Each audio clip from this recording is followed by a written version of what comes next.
विपक्षी दलों का पटना में महाजुटान। जी हां, 20 विपक्षी दलों के नेता बैठक में शामिल हो सकते हैं। बड़ी जानकारी मिल रही है, विपक्षी दलों का पटना में महाजुटान होना है और इसमें लगभग 20 विपक्षी दलों के नेता इस बैठक में शामिल हो सकते हैं। बता दें कि झारखंड के सीएम हेमंत सोरेन बैठक में शिरकत करने वाले हैं। आरएलडी अध्यक्ष जयंत चौधरी इस बैठक में शामिल करेंगे। पश्चिम बंगाल के मुख्यमंत्री ममता बनर्जी भी इसमें शामिल होंगी।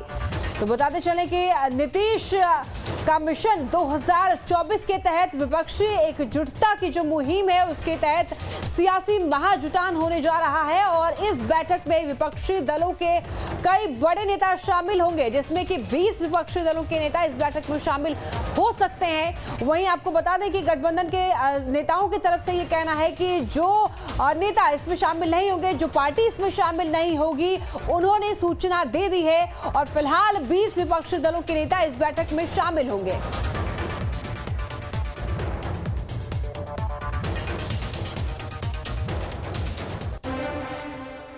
ज्यादा जानकारी के लिए पटना से सनी जुड़ गए हैं, रांची से हमारे साथ कुमार चंदन जुड़ गए हैं। सनी, आपकी तरफ रुख करेंगे। विपक्षी दलों का पटना में महाजुटान होना है और 20 विपक्षी दल इस बैठक में शामिल होने जा रहे हैं, पूरी जानकारी दीजिए।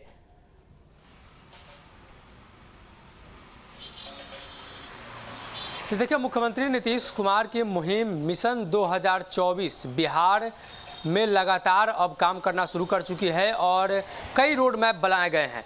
दरअसल केंद्रीय नेतृत्व का रोड मैप अलग है और बिहार स्तर का रोड मैप अलग है।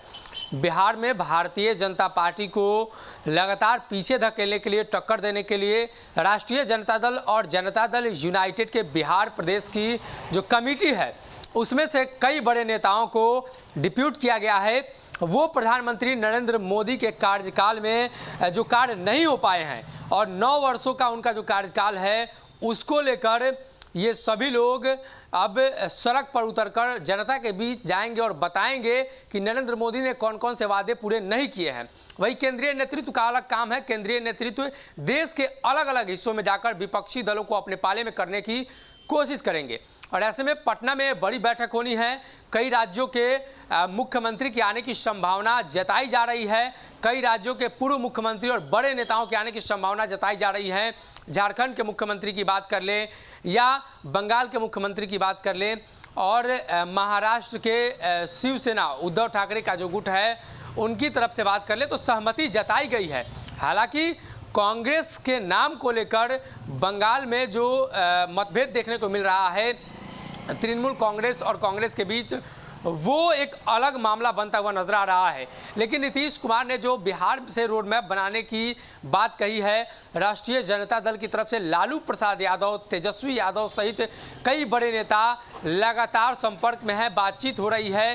तेजस्वी यादव की मुख्यमंत्री नीतीश कुमार से विपक्षी एकता को लेकर रोज मुलाकात हो रही है और ऐसे में मुख्यमंत्री जिस प्लान के तहत भाजपा को घेरने की कोशिश कर रहे हैं उसमें जो पहली बैठक है वो 12 तारीख को होनी है। देखिए, जून का महीना काफ़ी महत्वपूर्ण है। मुख्यमंत्री नीतीश कुमार और जेपी मूवमेंट को अगर याद करें तो नीतीश जेपी मूवमेंट से जुड़े रहे हैं और जून के महीने में ही जो मूवमेंट है वो काफी विस्तृत रूप ले चुकी थी और 12 तारीख का वो दिन काफी महत्वपूर्ण है। ठीक है सनी, आप बने रहिए हमारे साथ। रांची से कुमार चंदन भी जुड़े हुए हैं। चंदन, मिशन 2024 के तहत पटना में विपक्षी दलों का महाजुटान होने जा रहा है और इसमें झारखंड के मुख्यमंत्री सीएम हेमंत सोरेन भी शामिल होने जा रहे हैं, पूरी जानकारी दीजिए। बिल्कुल, 12 तारीख को जो बिहार की धरती पटना में विपक्षी एकजुटता को आकार देने की या गढ़ने की जो कवायद अगली कोशिश है नीतीश कुमार के नेतृत्व में, उसमें झारखंड के मुख्यमंत्री हेमंत सोरेन के भी शामिल होने की बात सामने आई है। और इससे पहले नीतीश कुमार खुद रांची पहुंचे थे, मुख्यमंत्री हेमंत सोरेन से मुलाकात हुई थी, साझा बातचीत हुई थी और मीडिया के सामने आकर दोनों नेताओं ने कहा था कि आगे भी बैठक होगी और इसको कैसे स्वरूप दिया जाए इस पे चर्चा होगी। अब जबकि एक बार फिर से कह सकते हैं कि ममता बनर्जी ने ही कहा था कि पटना में विपक्षी एकजुटता को लेकर बैठक बुलाई जाए और उसके बाद नीतीश कुमार ने पहल करते हुए विपक्षी एकता को स्वरूप देने के लिए जेपी की धरती, बिहार की धरती पटना में ये बैठक बुलाई है। उसमें मुख्यमंत्री हेमंत सोरेन के भी शामिल होने की बात है। और जो जेएमएम के नेता हैं वो ये कह भी रहे हैं कि उस बैठक में मिट्टी, जिस तरह से मिट्टी को गूंथा जाता है, गूंथने के बाद चाक पर आकार दिया जाता है, उसी तरह से पटना की उस बैठक में मिट्टी को पूरी तरह से गूंथा जाएगा। यानी गूंथने का मतलब यह हुआ कि वहां मंथन होगा। विपक्षी दल के जितने भी नेता पहुंचेंगे उन सबों के बीच एक साझा रणनीति पे चर्चा होनी है कि जो स्वरूप होगा, क्योंकि सीटों के तालमेल की जो बात है या फिर किस सीट पे पूरे देश भर में जो लोकसभा सीटों को लड़ना है उसमें जो दल जिस राज्य में मजबूत है उसकी बात सामने आ रही है। तो एक साझा तौर पे उस पर रणनीति होगी, आकलन होगा और इसमें यह सहमति बनाने की कोशिश होगी कि साझा स्वरूप जो तय होगा उसी स्वरूप के हिसाब से सभी दल, अगर केंद्र में मोदी की सरकार को परास्त करना है तो उसी लाइन ऑफ एक्शन के साथ चलना होगा। लेकिन उससे पहले जो लाख टके का सवाल है या फिर कहें यक्ष प्रश्न वाला सवाल है वो ये कि उस बैठक में कौन कौन से दल के मुख्य नेता शामिल होते हैं। क्या ऐसा तो नहीं कि उस दल में कुछ प्रतिनिधि पहुंच जाएं, लेकिन यह नीतीश कुमार की बहुत मजबूत कोशिश है कि उसमें जो विपक्षी दल, अब तक जो 20 दल के नेताओं के आने की बात हो रही है, वो बैठक हो और उस बैठक में पूरी तरह से मंथन हो।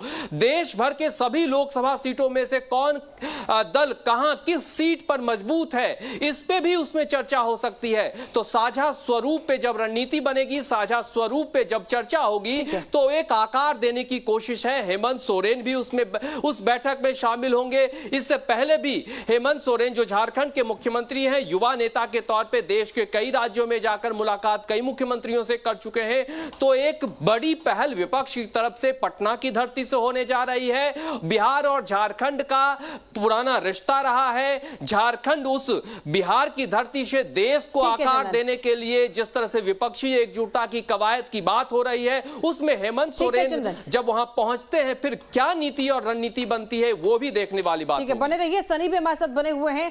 सनी, देखिए कई बार देखा गया है कि ये नारे लगते हैं, ये नारे लगाए जा रहे हैं। नीतीश खेमे के सभी कार्यकर्ता और नेता कह रहे हैं कि हमारा पीएम कैसा हो, नीतीश कुमार जैसा हो।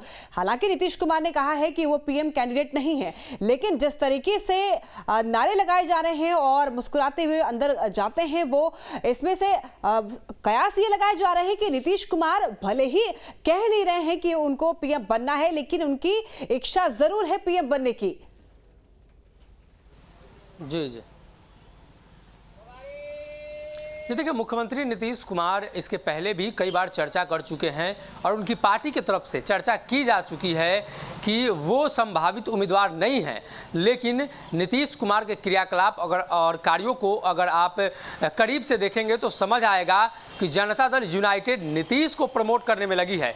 ये वो दौर था जब प्रधानमंत्री नरेंद्र मोदी से विकास दर में नीतीश कुमार कहीं ना कहीं आगे निकलते हुए दिखाई दे रहे थे और एक सर्वे हुआ, उसमें नीतीश कुमार के कार्यों को लेकर चर्चा हुई और नीतीश कुमार 2013-14 के आसपास जब भारतीय जनता पार्टी के समक्ष अपने आप को प्रमोट कर रहे थे और उस दरमियान जब गठबंधन टूटी थी तो सेम जो प्रोसेस है इस बार भी देखने को मिल रहा है। हालांकि इस बार नीतीश कुमार नरेंद्र मोदी के नीतियों को लेकर जनता के बीच जाने वाले हैं, भाजपा की विभाजनकारी नीतियों को लेकर जाने वाले हैं और ऐसे में जदयू भले ही कह रही है कि नीतीश कुमार प्रधानमंत्री उम्मीदवार नहीं है और ना ही इस पर चर्चा होगी, लेकिन अंतोगत्वा देखने को यही मिलेगा कि जदयू के नेता ये जिक्र कर देंगे दबी जुबान से कि नीतीश कुमार से अच्छा उम्मीदवार कोई नहीं है और कई बार इसका जिक्र किया जा चुका है।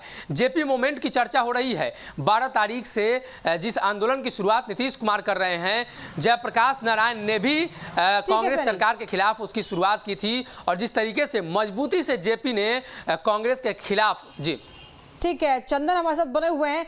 चंदन, देखिए हालांकि विपक्षी दलों के जो नेता हैं, बड़े बड़े नेता, उनका महाजुटान होने जा रहा है, लेकिन इसमें बड़ा सवाल ये उठता है कि जो लोग एकजुट होने जा रहे हैं क्या वो आपस में वाकई में एकजुट हैं। सवाल यही है कि कई ऐसी पार्टी हैं जो कि कांग्रेस को नहीं पसंद करते हैं, तो ऐसे में क्या ये जो विपक्षी एकजुटता है, बीजेपी का यही सवाल है कि जो लोग एकजुट होने जा रहे हैं वो आपस में एकजुट नहीं है, अंदरूनी कलह है उनमें। देखिए, राजनीति की जब बिसात बिछाई जाती है तो उसमें हर चाल सीधी नहीं होती। जो घेराबंदी होती है उसमें कुछ चाल टेढ़ी होती है, कुछ आरे तिरछे होते हैं और रणनीतिकार जो होते हैं उसी हिसाब से रणनीति बनाते हैं। प्रधानमंत्री नरेंद्र मोदी की जो मजबूत टीम है वो मजबूत रणनीतिकार है और उससे मुकाबला करना है अगर विपक्ष को, तो नीतीश कुमार इस बात को बखूबी समझते हैं कि शुरुआती और सतही तौर पे मजबूत रणनीति बनानी होगी और मजबूत घेराबंदी करनी होगी। उस मजबूत घेराबंदी में चूंकि विपक्षी एकजुटता में अलग अलग प्रतिनिधि होंगे, उन सारे नेताओं को एक मंच पे लाना वाकई टेढ़ी खीर है, बहुत आसान नहीं है। और इसीलिए नीतीश कुमार की अगुवाई में सारे दल के नेताओं को एक कड़ी में जोड़ने की कोशिश हो रही है। जहां तक नेता और नेतृत्व का सवाल है तो बीजेपी लगातार विपक्षी एकजुटता के अगुवा से यही सवाल पूछती है कि नेतृत्व करता कौन, क्योंकि बीजेपी को लगता है कि यही एक सवाल है जिस पे विपक्ष को बिखेरा जा सकता है, विपक्ष को घेरा जा सकता है। और फिलहाल विपक्ष के पास वाकई सवाल का जवाब नहीं है कि विपक्ष की तरफ से नेतृत्व करता कौन। और जेडीयू के जो शीर्ष पांति के नेता हैं वो भी इस बात को समझते हैं कि अगर शीर्ष पांति के नेता नीतीश कुमार के नाम को अभी से आगे बढ़ाने का काम करेंगे तो विपक्षी एकजुटता में जो अंदर खाने खींचतान है वो भी ज्यादा हो जाएगी, क्योंकि कांग्रेस के आसानी से किसी दूसरे विपक्ष के नेता को अगुवा मान लेगा, नेतृत्वकर्ता मान लेगा। यह बड़ा सवाल है विपक्षी एकजुटता में। बात जहां तक ममता बनर्जी की है तो ममता बनर्जी क्या बतौर तृणमूल के नेता के तौर पे बहुत आसानी से कांग्रेस को मान लेंगे, क्योंकि उन्हें बंगाल की सियासत करनी है। यानी कि अलग अलग पॉकेट में जो राज्य के नेता हैं उनको अपने राज्य की सियासत करनी है और इस हिसाब से तोड़ जोड़ तोल मोल के बाद ही आगे की रणनीति तय होगी।